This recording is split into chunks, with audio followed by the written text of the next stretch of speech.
하나님의 말씀은 마태복음 7장 1절에서 12절입니다. 7장 1절 비판을 받지 아니하려거든 비판하지 말라. 너희가 비판하는 그 비판으로 너희가 비판을 받을 것이요 너희가 헤아리는 그 헤아림으로 너희가 헤아림을 받을 것이니라. 어찌하여 형제의 눈 속에 있는 티는 보고 내 눈 속에 있는 들보는 깨닫지 못하느냐. 보라, 내 눈 속에 들보가 있는데 어찌하여 형제에게 말하기를 나로 내 눈 속에 있는 티를 빼게 하라 하겠느냐. 외식하는 자여, 먼저 내 눈 속에서 들보를 빼어라. 그 후에야 밝히 보고 형제의 눈 속에서 티를 빼리라. 거룩한 것을 개에게 주지 말며 너희 진주를 돼지 앞에 던지지 말라. 그들이 그것을 발로 밟고 돌이켜 너희를 찢어 상하게 할까 염려하라. 구하라, 그리하면 너희에게 주실 것이요 찾으라, 그리하면 찾아낼 것이요 문을 두드리라, 그리하면 너희에게 열릴 것이니. 구하는 이마다 받을 것이요 찾는 이는 찾아낼 것이요 두드리는 이에게는 열릴 것이니라. 너희 중에 누가 아들이 떡을 달라 하는데 돌을 주며 생선을 달라 하는데 뱀을 줄 사람이 있겠느냐. 너희가 악한 자라도 좋은 것으로 자식에게 줄 알거든 하물며 하늘에 계신 너희 아버지께서 구하는 자에게 좋은 것으로 주시지 않겠느냐. 그러므로 무엇이든지 남에게 대접받고자 하는 대로 너희도 남을 대접하라. 이것이 율법이요 선지자니라. 하나님 아버지 은혜를 감사합니다. 이 산상수훈의 내용들을 처음 시작할 때보다 이렇게 하나님의 그 뜻을 깨달아갈 수 있도록 새롭게 이해할 수 있도록 인도해 주시니 감사를 드립니다. 예수님 이름으로 기도드리옵나이다. 아멘. 이 산상수훈 이제 7장은 이제 마지막 부분으로 넘어가게 됩니다. 7장 12절까지가 있고 그 다음에 13절에서 29절까지가 있습니다. 그런데 제가 봤을 적에요, 오늘 이 부분이 예수님의 가르침의 결론부예요. 결론부. 그리고 13절부터 마지막 29절까지는 이와 같은 천국의 제자된 자가 실제 현실 가운데서 어떻게 살아나가야 될 것인가, 실천적인 그런 면을 가르치고 있고, 여기까지가 오늘 12절까지가 지금까지 하신 말씀의 그 문맥이 정리되는 것이다, 그렇게 생각을 합니다. 왜냐?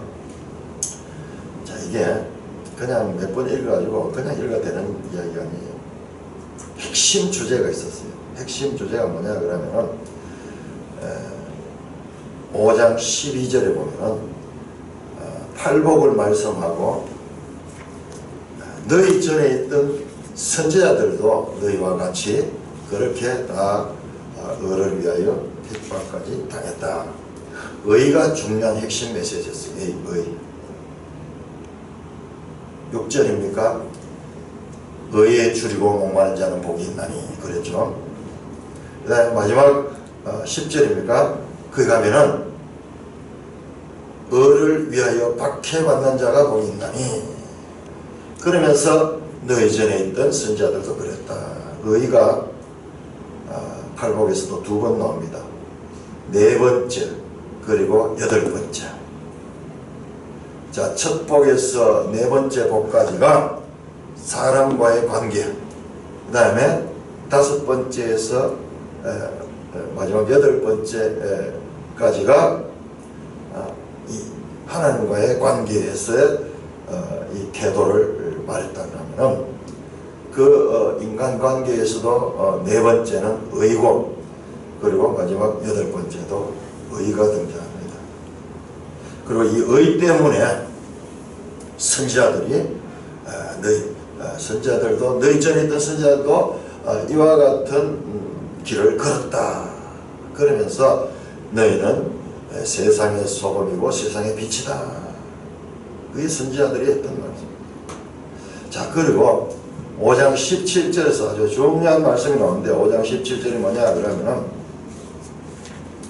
나는 율법을 폐하러 온 것이 아니라 율법을 완성하러 왔다 하는 예수님 말씀입니다. 자, 그러면서 선지자의 삶이 제자들의 것과 같은 삶이었고 그 율법을 완전히 지켰다. 율법 1.1획도 없애지 않고 다 지킬 것이다. 그러면서 20절에 5장 20절에서 너희 의가 서기관과 바리새인보다 낫지 않은 천국에 들어갈 수 없다. 지금까지 가지고 있던 서기관과 바리새인들은 이 유대인들이 가지고 있던 의보다 더 깊은 단계, 한 단계 더 발전된 그들이 가지고 있는 의는 반쪽짜리였다. 그러면서 내면적이고 동기에까지 이르는 보이지 않는 면까지의 의로운 삶을 사는 그와 같은 새로운 율법을 선포하셨습니다. 새로운 율법. 6장 1절에 가면은 사람에게 보이려고 그들 앞에 너희 의를 행하지 않도록 하라. 그러면서 구제 그리고 기도 그리고 금식에 대한 가르침, 이게 종교적인 경건 생활에 있어서도 보이는 면뿐만 아니라 보이지 않는 면에서 은밀한 중에 계시는 아버지와의 관계에서 아버지 보시기에 합당한 일을 해라. 그렇게 말씀하셨고요. 우리 어제 봤던 6장 19절에서 34절은요. 물질관계. 성도도 이 땅에 발을 딛고 사는 이상 의식주 생활이 늘 현실적인 문제로 하는데 그 물질관계를 어떻게 해야 될 것인가를 가르치고요. 오늘 이제 마지막 부분으로 가서 자 보세요. 12절에 가면은 이것이 율법이요 선지자니라. 이것이 율법이요 선지자니라. 이것이 구약의 가르침의 핵심이고 이것이 구약 가르침에 나왔던 그 본정신이다. 본정신이다. 율법과 선지자의 선지자를 요약하면은 바로 이것이다. 그러면서 12절 나오는데요. 이 12절의 가르침은요. 단순한 한 절이 아니고 앞에 나왔던 전체 내용들을 받는 것으로 그렇게 보게 되면은 율법과 선지자 즉 구약 성경을 주신 온전한 뜻이 바로 여기에 있다. 율법을 폐하러 온 것이 아니고 율법을 온전하러 왔고 지금 내가 이렇게 말하는 것이 율법과 선지자를 온전히 이루는 것이다 라는 말씀으로 총 정리가 되고 있는 산상수훈은 달락달락 이렇게 떨어져 있는 소위 검언과 같은 잠언과 같은 말씀이 아니고 전체적인 주제를 가지고 이어지는 그 말씀이고 그 말씀의 핵심은 의, 하나님의 의고 그 의는 어디에서 나오느냐? 하나님의 율법과 선지자의 핵심 주제다. 그러므로 결론적으로는 너희는 그의 나라와 그의 의를 구하라 하는 말씀으로 6장 33절에 나왔는데요. 이것들이 연결되면서 내일 한번 다시 더 정리를 해야 될 거예요. 내일이나 모레나 다시 한번 더 정리를 할 텐데요. 자, 그런 관점에서 한번 보시기 바랍니다. 이건 그냥 보이는 게 아니고 제가 여기에 집중하면서 또 이 선배 우리 이 성경 주석가들 성경학자들의 사상들을 전부 달라요. 거의 대부분은 결론을 어디로 내느냐 하면 내일 나오는 13절에서 마지막 부분을 보는데 그렇게 보는 관점도 있겠죠. 이게 어떻게 단락을 나누냐가 이 본문을 해석하는데 아주 중요한데요. 제가 봤을 때는 12절이거든요. 율법과 선지자. 이것이 율법과 선지자다. 너희는 내가 율법과 선지자를 폐하러 온 줄 생각하지 마라. 그렇지 않다. 선지자의 역할은 지금까지 어떠했고 너희는 선지자의 역할을 이어가는 것이고 율법의 정신은 지금까지 옛사람들을 지켜오고 너희들이 지키는 반쪽짜리였다. 그러나 나는 너희에게 이르노니 너희는 율법을 온전히 지켰다. 새로운 율법을 주시면서 부족한 율법 이해를 온전하게 가르쳤습니다. 그리고 이제 최종적으로 와서 이제 이것이 율법의 선지자다. 율법의 선지자다. 그러면서 말씀을 정리하고 있습니다. 자, 이 본문을 한번 살펴보면서 그러한가 한번 확인해 봅시다.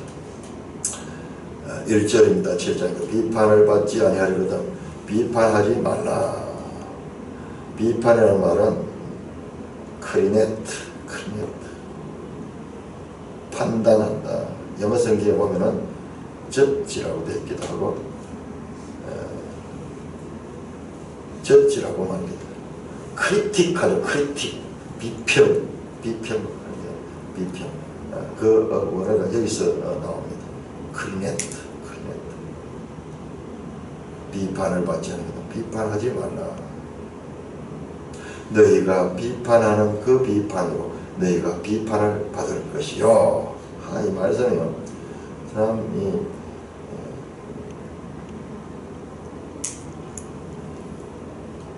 어렵게 되어 있습니다. 자, 헬라어로 내가 한번 살짝 한번 볼게요. 크리네티 하는 게 비판을 받지 않는 것. 비판하지 말라.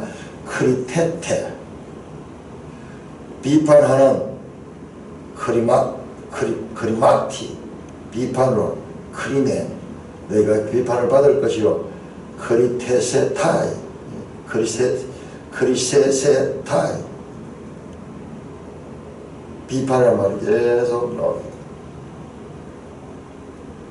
그 다음에 2절 보시면은 너희가 2절 중간 이어져 헤아리는. 자, 헤아린다는 말은 메트로. 헤아리는 그 헤아림으로 너희가 헤아림을 받을 것이니라. 헤아린다. 메트로 그런 게 메트로놈 그런 거 청량하는 거죠. 이 음을 이 박자 같은 거 청량하는 기계 메트로놈 같죠. 이 메트로 하는 것은 측정하고 청량하고 척도입니다. 저울 같은 거 또는 이 자 같은 거 이와 같은 측정하는 것입니다. 비판하는 거, 판단하는 거. 판단하지 마라. 너희가 판단을 받게 된다. 너희가 비판을 너희가 비판을 받을 것이고 너희가 헤아리는 그 헤아림으로 너희가 헤아림을 받을 것이다. 자, 1차적으로는요. 이게 서기관과 바리새인들의 태도입니다. 서기관과 바리새인들은 항상 자기 기준을 가지고 판단하잖아요. 자기는 의롭다고 절대적으로 자기를 의롭다고 기준을 삼고 나는 이렇게 이 하나님의 법을 지키는 자다. 그렇게 생각하면서 남을 판단하는 그와 같은 서기관과 바리새인들이고요. 뿐만 아니라 이것은요 모든 죄인들의 상태입니다. 죄인들의 상태. 우리 자신을 한번 잘 들여다보세요. 순간순간 판단하고 헤아립니다. 우리는 일상이기 때문에 이걸 못 느끼는 거예요. 자, 예를 들었어요.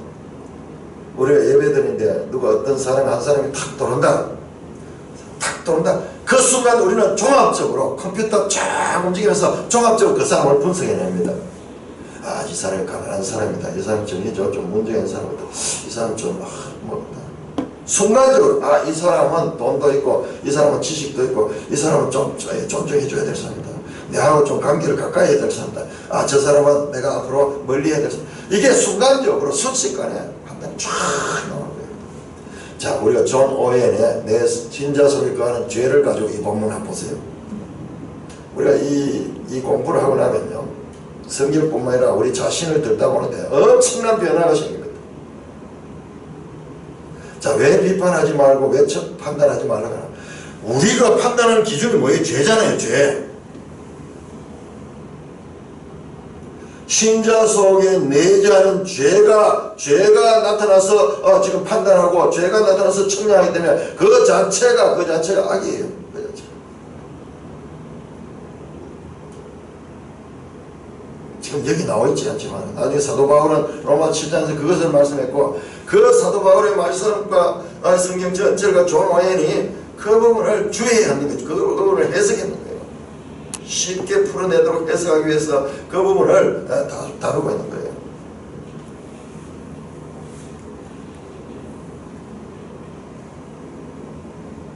자, 그러면서 어찌하여 형제의 눈 속에 있는 티는 보고 내 눈 속에 있는 들보를 깨닫지 못하느냐.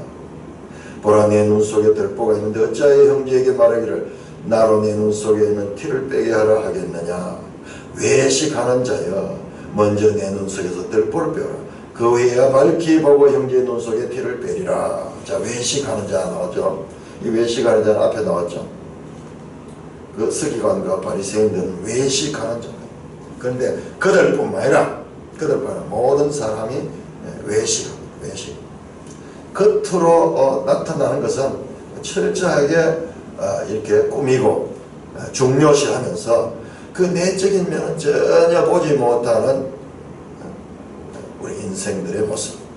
속에는 죄가 내재하고 있는데도 죄가 내재해서 부패하고 이 죽음의 사망의 그 냄새가 진동하는데도 불구하고 끝은 깨끗하게 옷을 입고 걸으면서 말은 거룩하게 하는 그와 같은 외식하는 자. 이 주제는 예수님께서 23장에 가면요, 바리새인들을 향하여 말하면서 화에서 진정하면서 일곱 화를 선포할 때 그게 철저히 그 내면, 그들의 내면 속에는 지금 시체가 썩어가지고 무더기가 벌벌 끓고 있는데 겉으로는 다 회칠을 해가지고 깨끗한처럼 보이는 그와 같은 회칠한 무덤이라고 이 외식하는 바리새인들을 향하여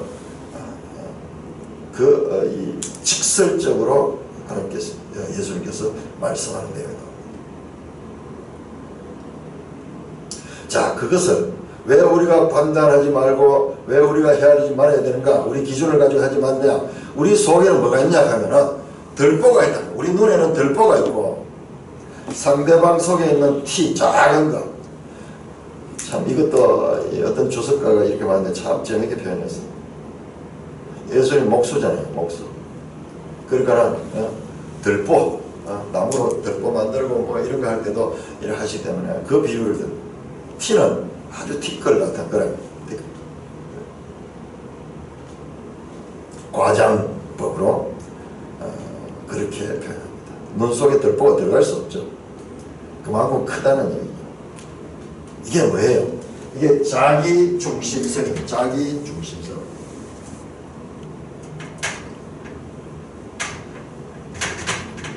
자, 우리는 모든 인간은 자기 중심성을 가지고 있습니다. 이기심이다. 그렇게 표현되죠. 이게 뭐냐? 이게 본질이 뭐냐? 그러면 이게 죄에서 나온 거예요. 죄.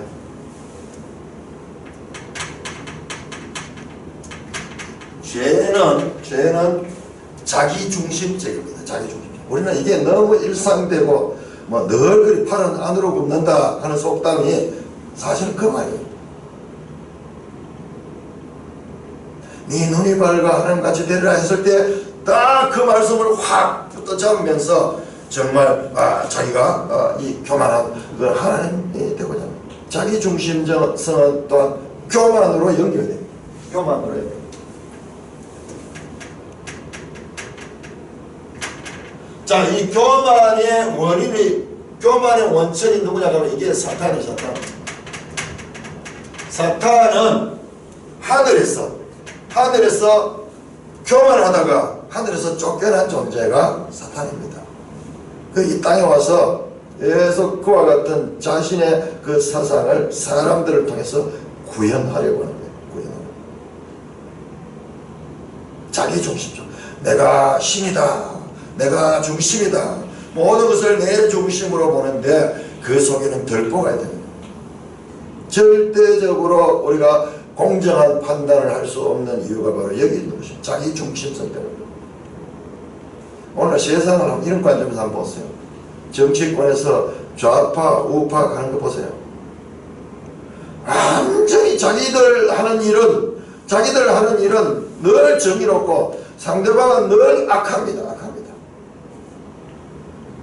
똑같잖아요.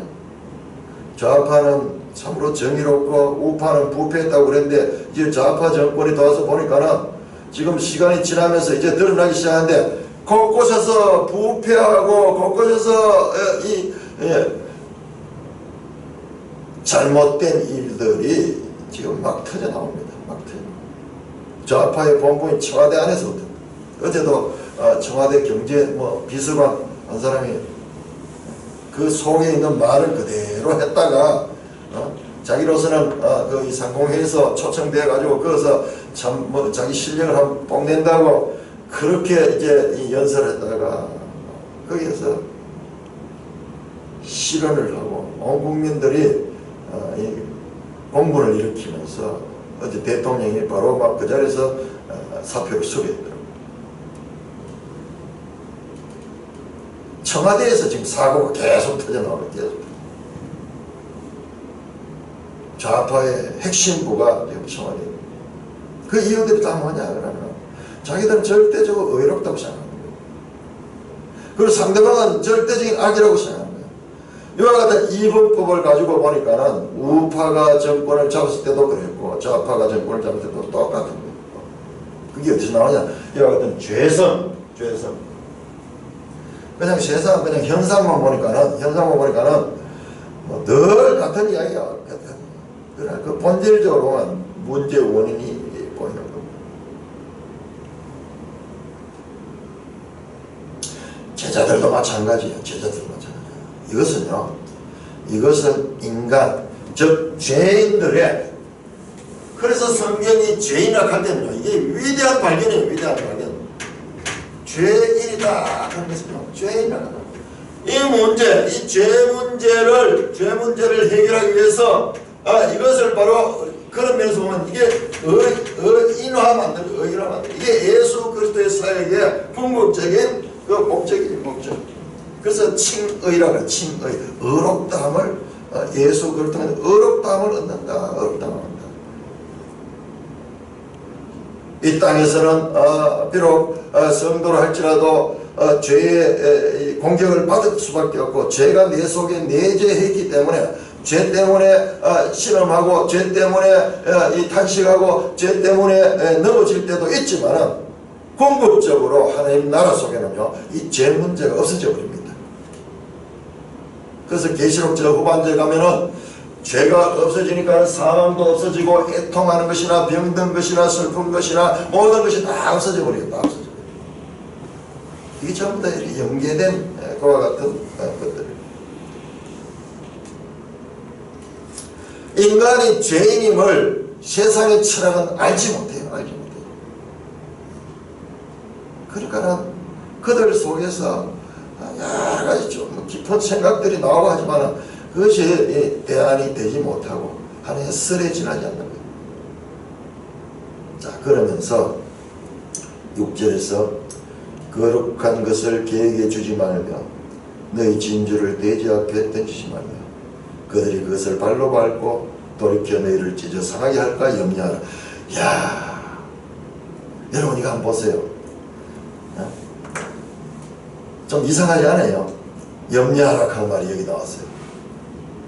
앞에서 우리 6장 한번 가보세요. 6장 27절부터 34절까지 제가 어제 말씀드렸죠. 염려하지 말라는 말이 4번인가 5번 나옵니다. 너희 중에 누가 염려함으로 31절 염려하여 이르기를, 그리고 34절에도 염려하지 말라. 내일은 내일 염려할 것이고 염려하지 말라 그랬는데 여기에 염려하라는 말이 나오는 거예요.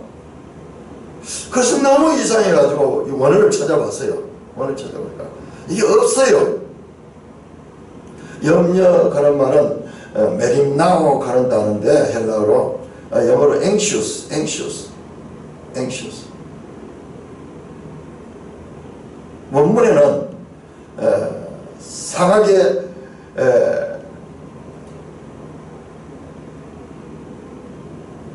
던지지 말라 하는 이 말이 강조되어 있어. 하지 마라, 하지 마라. 이 말이지. 염려하는 말이 없어요. 와, 이거 어떻게 이렇게 오역이 됐는가 모르겠어. 6장 27절, 28절, 31절, 34절에 네 번에 걸쳐서 예수님께서 마지막 부분에 가서 이제 그 나라와 그거를 구하라 이 말씀을 하기 전에 염려하지 마라. 근데 여기서 금방 염려가 튀어나버려요. 그러니까 우리가 성경을 이해하면서 이런 부분들이 성경을 이해하면서 큰 방해역이에요. 야, 어찌 이런 번역이 있었을까? 너무 해도 너무 심한 오역이에요. 던지지 마라.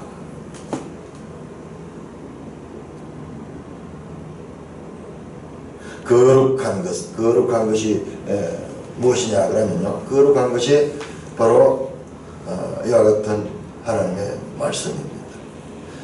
여기서 개, 돼지 나오는데요, 개는 우리가 생각하는 애완견 이런 종이 아니에요.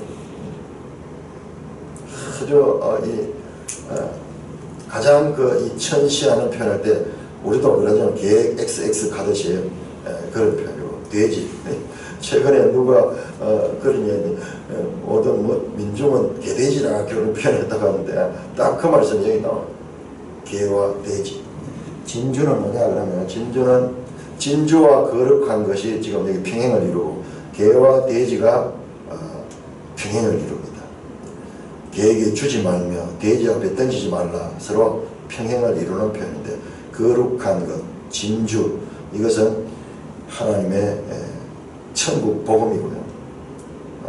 개와 돼지는 그것들을 수용하지 못하는 그와 같은 사람들이에요. 자, 이것을 왜 그와 같은 해석이 맞느냐 그러면요, 마태복음 13장 45절 46절 가면 천국의 비유를 하시면서, 천국은 좋은 진주를 발견한 진주 장사가 딱 그런 표현을 하죠. 진주. 그래서 장사가 재산을 다 팔아가 그 좋은 진주를 사는 비유가 나와요. 그리고 마태복음 안에서 이 진주는 그와 같은 의미를 가지고 있습니다. 자, 지금까지 말한 거룩한 것, 그것을 개에게 주지 말며 그것을 진주를 돼지 앞에 던지지 말며. 왜? 그 개돼지가 그것을, 그 거룩한 것을 발로 밟고 돌이켜 너희를 찢어 상하게 한다. 이게 뭐냐? 이게 팔복에서 나왔던 의를 위하여 박해받는 그와 같은 모습이에요. 의에 목말라 하고 의 때문에 박해받고 이 너희에 대하여 박해를 행하게 하지 않도록 그렇게 하지 마라.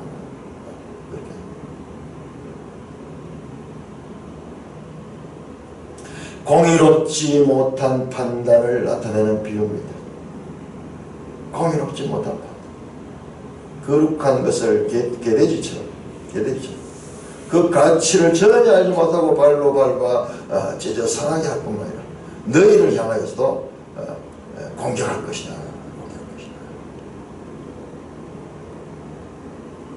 염려하는 말은 빼야 됩니다. 이건 너무 심한 오역입니다.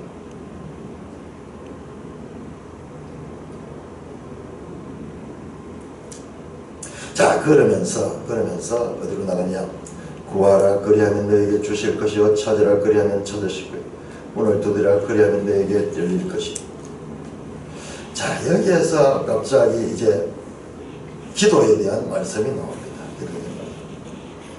자, 우리는 지금까지 이 본문을 볼 적에 기도하라 그와 같은 말씀으로, 그래서 우리가 우리의 필요를 구하고 우리의 소원을 구하고 하는 그런 본문으로 많이 해석했는데, 지금 이게 아니에요. 이 문맥을 놓쳐버리니까 그래요.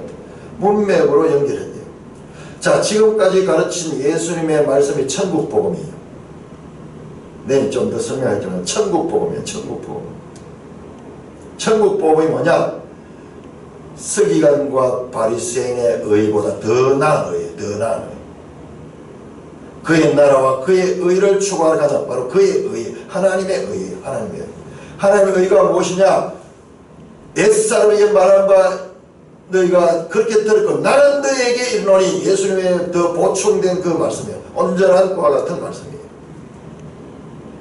근데 그것을 우리가 할 수 있습니까? 속으로 음욕을 푸는 자마다 이미 간음했다.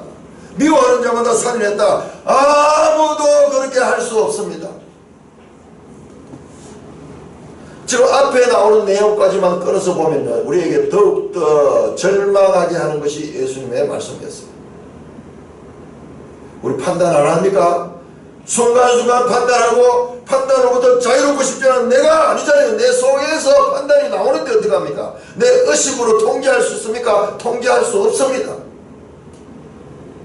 내보다도 내 의지, 이성적인 의지보다도 내 속에 내재하고 있는 그 주권적인 힘, 그와 같은 효력이 나를 능가해버리는데 내가 어떻게 그것을 의지로 통제할 수 없잖아요. 불가능하잖아요. 그렇죠. 존 오웬 그 내용하고 공부해서 보니까는요, 완전히 다르고, 나는 이 정도로까지 변하게 이 판단, 우리를 볼 수 있게 할 줄은 상상을 못했어요.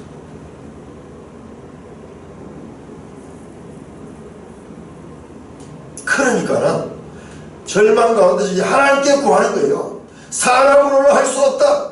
사람으로 할 수 없다. 그러므로 구하라 너에게 주실 것이요, 문을 두드리라 그리하면 너에게 열릴 것이요, 구하는 이마다 받을 것이요, 찾는 이가 찾아낼 것이니 두드리는 이에게 열릴 것이니라. 구하되 어떻게 구하느냐? 계속 추구합니다. 찾으면서 추구하면서, 그리고 인내하면서 문을 두드리면서 한두 번 두드리고 돌아가지 않아 계속해서 하나님을 추구하는 거, 하나님의 말씀을 추구하고 하나님의 뜻을 추구하고, 그냥 기도만 해서 안 돼요. 기도만 해서 하나님 뜻을 가르쳐 주세요 아니고 성경 속에 계시된 이 말씀을 연구하고 연구해보면 하나님의 뜻이 드러나요. 지금 이 산상수훈도 뜻이 그렇게 드러나는 거예요. 인내하면서 계속 문을 두드리면서 이 말씀을 가지고 이 말씀이 귀한 줄 알고 계속 보니까요, 저 속에서 엄청난 변화가 일어났어요. 상상하지 못한, 시작할 때 상상하지 못한 그 내용들을 이제 해석하고 이해할 수 있는 데까지로 나가는 변화를 발견합니다. 자, 그러면서 너희 중에 누가 아들이 떡을 달라 하는데 돌을 주며 생선을 달라 하는데 뱀을 줄 사람이 있겠느냐? 그러면서 다시 아들 비유를 합니다. 아들과 아버지의 비유를 합니다. 아들과 아버지. 하늘에 계신 너희 아버지께서, 하늘에 계신 너희 아버지께서, 이 말씀이 산상수훈에서 계속 반복되어 나왔습니다. 그래서 주기도문에도 하늘에 계신 우리 아버지여 그렇게 기도하라고 가르쳐 주신 거예요. 그러면 누구예요? 이 제자들, 1차 대상자인 이 제자들이나 나중에 제자들에 포함되는 믿는 자들에게 있어서 하나님은 아버지입니다. 아버지고, 그리고 우리는 하나님의 아들이에요. 아들. 너희 중에 아들이 떡을 달라는데 돌을 주면 생선을 달라는데 뱀을 줄 사람이 있겠느냐? 이 세상에서 이 가족관계는 하나님을 이해하는데, 아주 필수불가이라는 거예요. 너희가 악한 자라도, 주님께서는 악한 자라도. 존 오웬의 이 뜻을 보면은 그렇잖아요. 내재하는 죄가 지배하는 그와 같은 존재잖아요. 그러니까 그 속에서 나오는 것은 악의 행위로 다 드러나잖아요. 죄와 악은 동전의 양면이잖아요. 양면. 악한 자라도 좋은 것으로 자식에게 줄 줄 알거든. 하물며 하늘에 계신 너희 아버지께 구하는 자에게 좋은 것을 주냐. 하물며, 어제 나왔죠. 이 세상에 덜에 있는 들꽃이나 이 새들조차도 믿긴다. 하물며 너희가 뭐냐, 믿음이 적은 자들아. 그때 나왔던 것 아니에요. 다시 한번 반복하면 하물며 하늘에 계신 아버지께서 구하는 자에게 좋은 것으로 주시지 않겠느냐. 그 아들들에게, 그 구하는 자는 아들이 되겠죠. 아들. 구하는 자마다 구하는 자마다 예외 없이 받을 것이다. 좋은 것을 주시지 않겠느냐. 수사 의문문, 수사 의문문. 반드시 줄 것이 아니겠느냐, 이 말씀입니다. 이 하물며라고 번역된 이 원어를 보면 어제 앞에서 나오던 하물며하고 뜻은 같지만 약간 표현이 달라요. 포소 말론, 포소 말론. 영어로 how much more, how much more. 얼마나 더 주시지 않겠느냐. 그와 같은 말씀입니다. 자, 우리 여기서 성경과 성경과의 관계를 봐야 돼요. 관계를 봐야 돼요. 자, 여기서 요한복음 16장으로 가요. 요한복음 16장. 자, 요한복음 16장 가면 뭡니까? 무슨 부분이에요? 요한복음 16장. 다락방 강화. 자, 마태복음과 연결해서 보세요. 마태복음 지금 이 산상수훈은 예수님의 첫 설교고, 요한복음 16장은 다락방 강화는 예수님의 이 공생에서 마지막 설교. 가운데서 마지막 부분에 요한복음 16장 24절 보세요. 이렇게 첫 설교에, 이 숨이 상관하면 첫 설교의 지금 마지막 부분에서 이 말씀이 나오고, 마지막 설교의 마지막 부분에서 동일한 말씀이 나와요. 24절 16장에서 지금까지는 너희가 내 이름으로 아무것도 구하지 않았으나 구하라 그리하면 받으니 너희 기쁨이 충만하리라. 23절 그날에는 너희가 아무것도 내게 묻지 아니하라. 내가 진실로 너희에게 이르노니 너희가 무엇이든지 아버지께 구하는 것을 내 이름으로 주시리라. 앞에 나오는 내용들을 좀 더 보면요, 보혜사 성령이 올 것이다. 그때 그들은 내 이름으로 구하라. 지금까지 너희가 내 이름으로 아무것도 구하지 않았으나 구하라 그리하면 받으니 너희 기쁨이 충만하다. 주기도문에서도 이름이 거룩히 여김을 받으시옵고 그렇게 말씀하셨다. 구하라 그리하면 받으니 너희 기쁨이 충만하다. 구하는 자가 받을 것이다. 자, 요한 1서 3장 22절. 요한 1서 3장 22절. 무엇이든지 구하는 바를 그에게 받나니 이는 우리가 그의 계명을 지키고 그 앞에서 기뻐하시는 것을 행함이라. 그의 계명은 이것이니 곧 그의 아들 예수 그리스도의 이름을 믿고 그가 우리에게 주신 계명대로 서로 사랑할 것이라. 자, 요한 1서, 요한복음 그리고 마태복음의 이 상관성을 발견할 수 있습니다. 너무 놀라웁니다. 자, 너희가 악할지라도 그냥 인간 아버지도 그 자녀에게 좋은 것을 주는데 하물며 하늘이신 너희 아버지께 구하는 자에게 좋은 것을 주시는데 이 좋은 것이 무엇인가? 자, 누가복음 11장. 누가복음 11장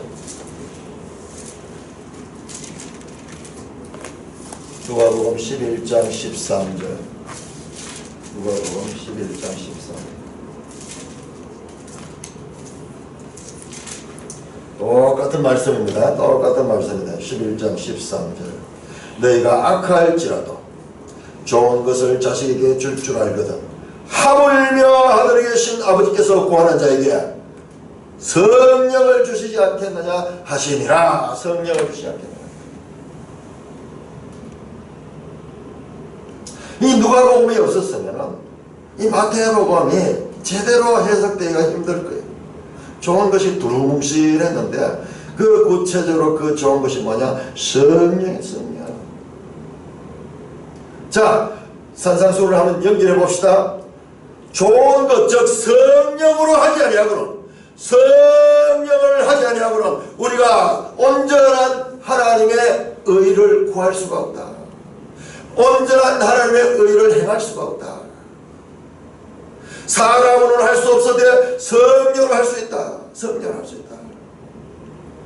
사람을 하실 때 하나님은 하시나니 하나님께서 하나님 되신 그 성령을 우리 속에 보내심으로 말미암아서 우리가 성령을 따라 행할 적에 성령의 열매를 맺을 수 있는 온전한 의, 하나님의 의는 바로 그거거든요. 성령의 열매 맺는 삶이에요.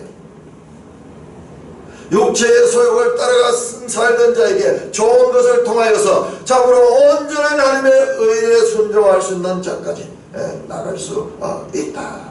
그러므로 너희는 어떻게 된다? 구해야 된다. 하나님 걸 의지해야 된다. 자기의 힘과 자기의 노력 가지고는 불가능하다. 더 절망시켰잖아요. 더 절망시켰어요. 그냥 드러난 행위도 하기가 힘든데 내면의 동기까지 이것은 불가능하잖아요. 내면의 동기는 여기서 모든 악이 나온 모든 악이 나옵니다. 이제 뒤에 가면 또 이 내용 더 깊이 나옵니다. 마음에 상한 것에서 나온다. 그 마음이 뭐냐? 존 오웬식으로 이렇게 보니까는 죄가 주관하고 있으니까는 내재하면서 강력한 법적인 힘을 가지고 역사를 하니까는 우리가 할 수 없다. 한번 생각해보세요. 자, 지금 이 좋은 것을 주시겠다.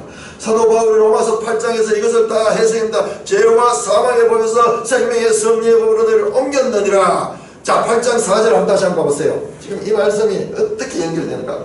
로마서 8장 4절.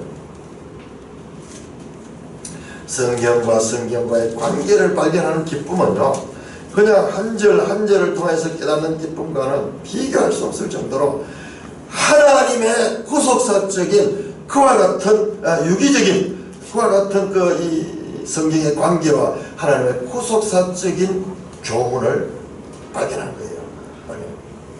자, 로마서 8장 4절입니다. 육신을 따르지 않고 그 영을 따라 행하는 우리에게 율법의 요구가 이루어지게 하려 하십니다. 8장 3절에 율법이 육신으로 말미암아 연약하여 할 수 없는 그것을 하나님은 하시나니 곧 죄로 말미암아 자기 아들을 죄 있는 육신의 모양으로 보내어 육신의 죄를 정하여 예수 그리스도가 와서 죄를 우리의 죄를 사하여 주시고 어떻게 하냐? 육신을 따지 않고 그의 영을 따라 행하는 우리에게 성령을 보내주셔서 그 성령을 따라 행하는 우리에게 율법의 요구를 이룬다. 율법을 완성하러 왔다 하는 그 말씀이잖아요. 완성할 수 있도록 한다면 성령을 따라 행할 적에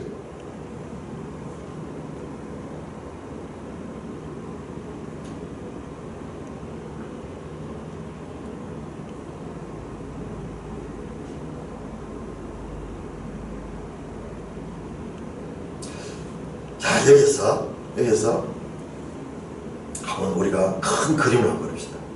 자, 첫 설교 산상순 마태복음. 비록 이 설교가요 실제적으로 공생애 전체에서 첫 설교도 아닐 수도 있어요. 예수님 말씀이요. 저는 누가복음 보면 이전에 지금 우리가 마태복음 바로 보니까 제자들이 바로 지금 막 어부 김는데 그것을 바로 콜링하는 것 같죠. 누가복음 그렇잖아요. 요한복음과 누가복음은요 그 이전부터 이들이 예수의 소문을 듣고 예수님을 따라다니고 요한의 제자였어. 세례 요한의 제자였어. 보통 사람도 아니었어. 그냥 마태복음 보면은 그냥 길 가다가 우연히 만나가지고 콜링하는 것 같지만요. 그 유명한 그 누가복음 5장인가 6장인가 베드로가 이 베드로의 배를 빌려가지고 예수를 설교하셨어요. 그리고 그 배를 가지고 베드로에게 바다 깊은 곳에서 배 오른편으로 그물을 던지라 했을 적에 그물을 던졌으니까 거기서 고기가 꽉 잡혀. 거기서 베드로가 주여 당신은 선지자입니다. 그러면서 그 앞에 무릎 꿇는 장면이 나와요. 이게 전부 다 아직까지 제자로 부르기 이전의 사건이에요. 그럼에도 불구하고 우리는 기록된 순서를 따라서 보는 것이 중요해요. 이 기록된 이 문서는 하나님의 영감을 통해서 이렇게 기록해놨어요. 자, 마태복음 5장에서 7장까지가 산상수훈이 예수님의 첫 설교로 무려 3장이나 걸쳐서 나오고 있고요. 마지막 설교가 요한복음 14장에서 16장까지 이 다락방 설교 이 3장이 나오는데 자, 그것이 가지고 있는 수미상관 한번 보세요. 수미상관. 첫 설교와 마지막 설교의 핵심 주제는요, 성령으로 할 수 있는.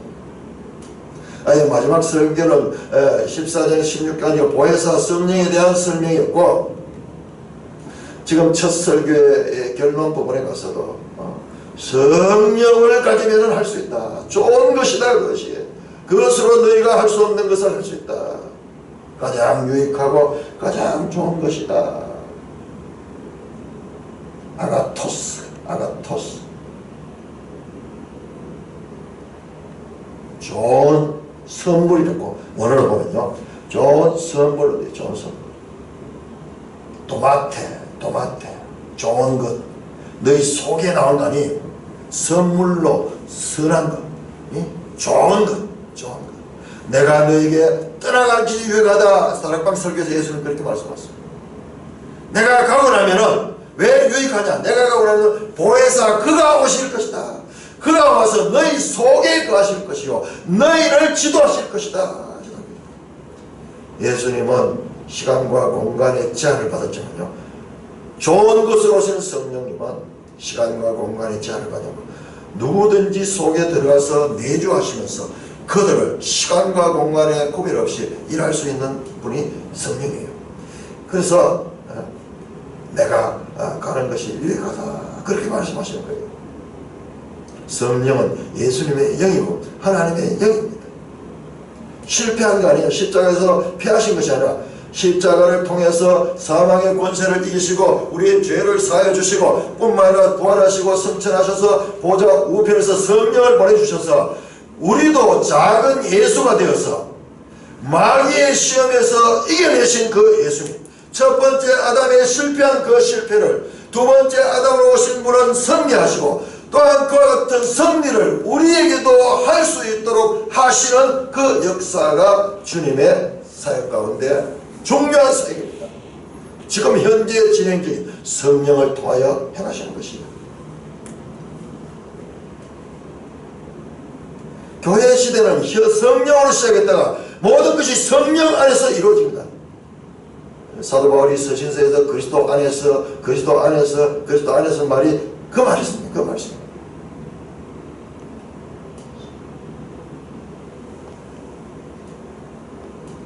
이 첫 설교 가운데서 좋은 것, 즉 성령이 여기에 잉태되어 있습니다. 그리고 마지막 설교가 이제 만개해가지고 마지막 설교는 처음부터 끝까지 다 성령에 대한 말씀이었습니다. 근데 어찌 이럴 수가 있느냐 이 말이야. 우리 교회가 어찌 이럴 수가 있냐. 이렇게 성경이 강조한다고도 성령에 대해서 가장 오해를 많이 하고 성령에 대해서 가장 잘못 이해하고 있고, 보혜사 성령, 의의 교사로 와서 우리를 진리 가운데로 이끌어가는 진리의 영으로서, 진리가 뭡니까? 하나님의 기록된 말씀을 제대로 깨달아갈 수 있도록 계속 우리에게 내적 동기로서 추구하셔서 우리가 하나님의 뜻을 알아갈 수 있도록 합니다. 우리가 제대로 알게 되면요, 우리의 행동도 제대로 나오게 돼요. 잘 모르니까는 행동이 잘못되게 나오지, 제대로 알게 되면 깊이 있고 온전하고 저 통째로 이를 알게 되면 우리가 다른 길로 가려고 갈 수가 없어요. 흐릿하게 알고 잘못 알고 있으니까 잘못 행하게 되죠. 우리가 이것을 구하는 사이에 구하고 찾고 문을 두드리듯이 주님 앞에 하나님을 구도하면, 구도자의 자세를 가지고 하나님 말씀 앞에 나가게 되면요, 그 과정에서 우리가 변화됩니다. 왜? 보세요. 주님의 말씀이 뭡니까? 비판하지 말라, 헤아리지 말라.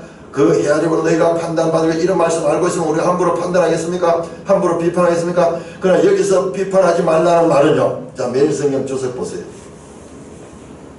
비판하지 말라는 말은 옳고 그름을 분별하지 말라는 말이 아니다. 자기 의를 드러내기 위하여 혹독하고 위선적인 비판을 하지 말라는 말이다. 내 속에 이만큼 죄가 있다. 자기 의는 죄예요, 죄. 자기 의는 자기 죄, 자기 악인데 사람들은 착각을 하고 자기 의라고 생각하는 거예요. 자, 이 말씀이 중요한 것이 왜냐하면 7장 15절에 가면 비판합니다. 거짓 선지자를 분별합니다. 판단합니다.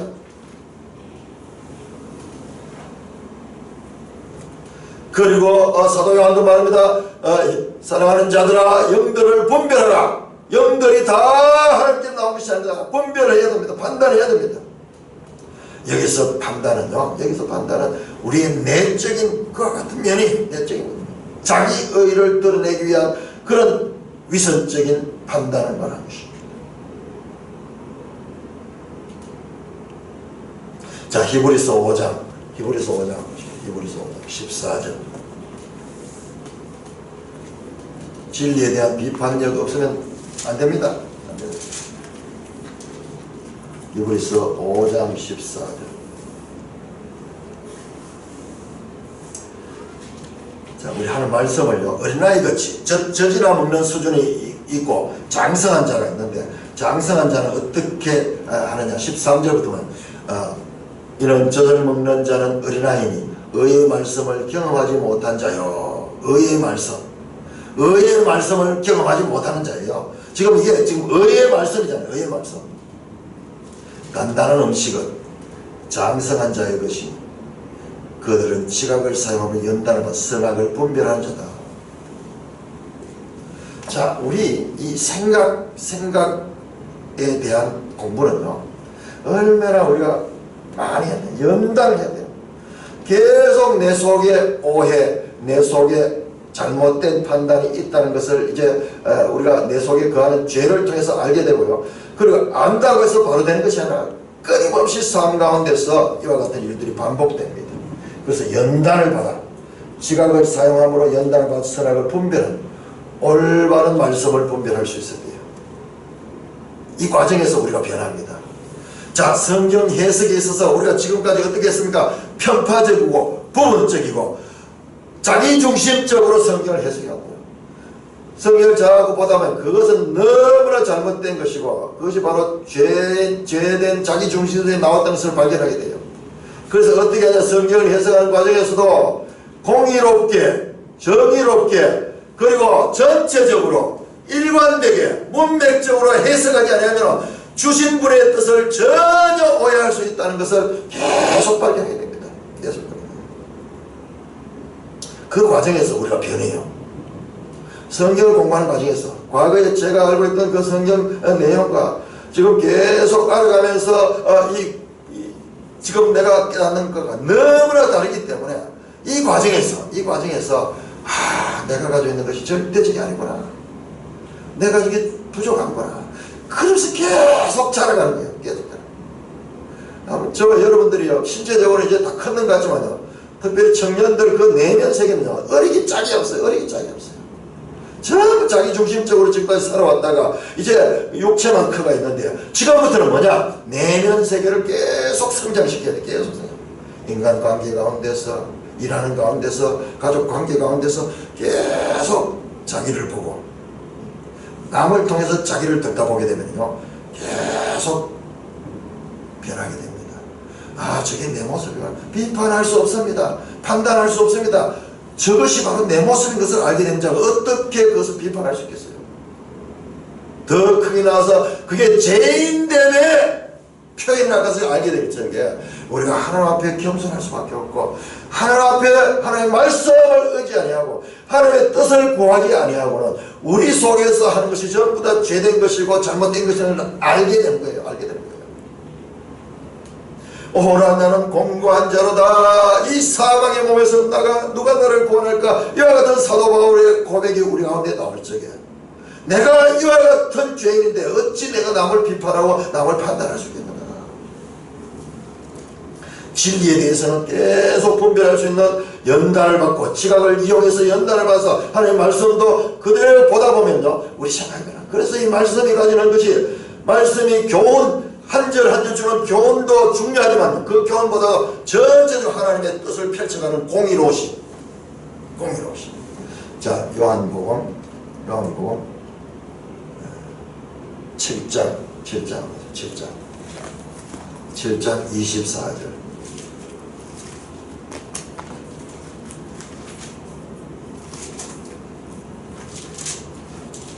우리가 이렇게 나누는 것이 얼마나 귀한 줄 알아요? 7장 24절.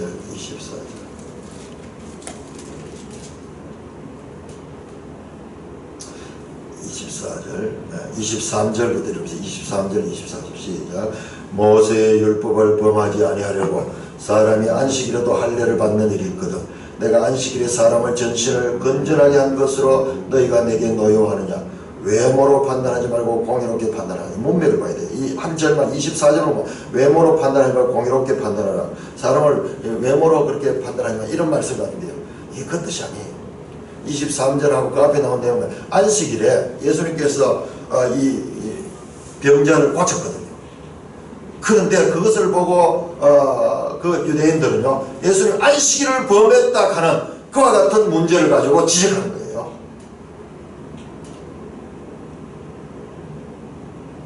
전체적으로 공의롭게 판단하는, 전체적으로 안식일의 존재 자체가 뭐냐? 사람에게 이 안식을 주고 있는데 병에 사로잡혀 가지고 안식을 잃어버리고 있는 자를 안식을 줬는, 평안을 주고 그 온전한 회복을 준 것이 안식일의 본 정신인데, 그와 같은 안식일에 대한 공의로운 판단은 하지 못하고 그냥 편파적이고 부분적인 그와 같은 판단을 하고 있다, 이 말이에요. 이 말.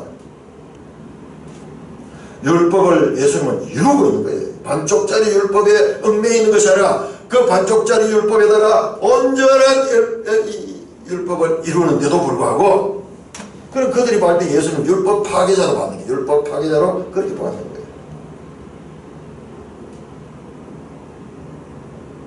자, 그리고 마지막 12절에 가서 그러므로 무엇이든지 남에게 대접받고자 하는 대로 너희도 남을 대접하라. 이것이 율법이요 선지자니라. 이 부분 황금률, 골든 룰 한데, 황금률 하면은 바로 이 부분을, 이 교회 역사에서 그 로마 어떤 황제가 이 본문을 이렇게 금으로 써가지고 새겨놨다. 금에다가 새겨가지고 그렇게 했던, 그래서 황금률이라고 하는데요. 산상수훈의 요약이에요. 요약. 산상수훈의 요약. 노모스 카이 프로페타이, 율법과 선지자. 율법과 선지자. 자, 앞에서 제가 이야기했죠. 5장 17절에서 율법이나 선지자, 율법이나 선지자를 폐하러 것이 아니고 율법에 대한 부분을 따로 말하고 선지자에 대한 말을 따로 했고, 여기서 율법과 선지자, 율법과 선지자, 이건 구약의 모든 말씀이에요. 이것이 구약의 말씀을 요약한 것이다. 뭐냐? 무엇이든지 남에게 대접받고자 한 대로 너희로 남을 대접하라. 자, 이것은요, 이것은 이 예수님의 말씀, 하나님을 사랑하고 내 이웃을 내 몸과 같이 사랑하는 그 하나님의 그 예수님의 그 율법 전체를 요약했던 것과 그대로 연결되지 않습니까? 그대로 연결됩니다. 마태복음 22장, 마태복음 22장.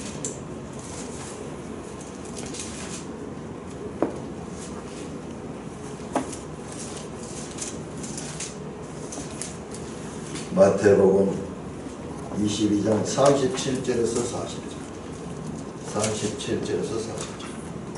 어떤 이 사람이 나와서 예수께 묻습니다. 한 율법사가 예수를 시험할 때, 선생님, 율법 중에서 어느 계명이 큽니까? 부모를 이야기합니다. 율법 조문 가운데서 어느 조문이 편파적으로 어느 한 면이 큽니까? 그렇게 이야기할 예수께서 이르시되 네 마음을 다하고 목숨을 다하여 뜻을 다하여 주 너의 하나님을 사랑하라 하셨습니다. 이것이 크고 첫째 되는 계명이요 둘째도 그와 같으니 내 이웃을 내 자신같이 사랑하라 하십니다. 이 두 계명이 온 율법과 선지자의 강령이니라. 강령이란 말이요, 큰 대주제다. 대주제다. 행하는 말이에요. 빨랫줄이 두 기둥이 있고 거기에 빨랫줄이 쫙 늘어져 있잖아. 이것을 이야기하는 이 강령이다. 이 전체를 관통하는 사상이 바로 이 온율법과 선지자의 강령이 바로 하나님 사랑과 내 이웃 사랑이다. 내 이웃 사랑이다. 동일한 말씀에 동일한 말씀. 구하라 너희 아버지께 구하고 그리고 남에게 네가 대접받고자 하듯이 너도 대접하라. 내가 싫어하는 것을 남에게 하지 않는 것에 그치지 않고 내가 받기 원하는 것을 남에게 베푸는 데까지는, 즉 적극적인 받은 은혜와 그리고 그에 따른 의무가 결합됩니다. 우리가 우리에게 죄진 자를 사해 준 같이 우리 죄를 사하여 주옵소서. 은혜로 죄를 사함을 받은 자는 남에게 사하여 주듯이요. 이와 같이 이것이 율법이요 선자다. 이것이 온전한 율법의 선자다. 옛사람들에게 말한 바 그리고 서기관과 바리새인들 그 율법학자들은 지금까지 반쪽짜리다. 하나님 아버지께 구하고 그리고 이웃에게 이와 같이 행동하라. 이것이 율법이요 선자니라. 그러면서 이 산상수훈의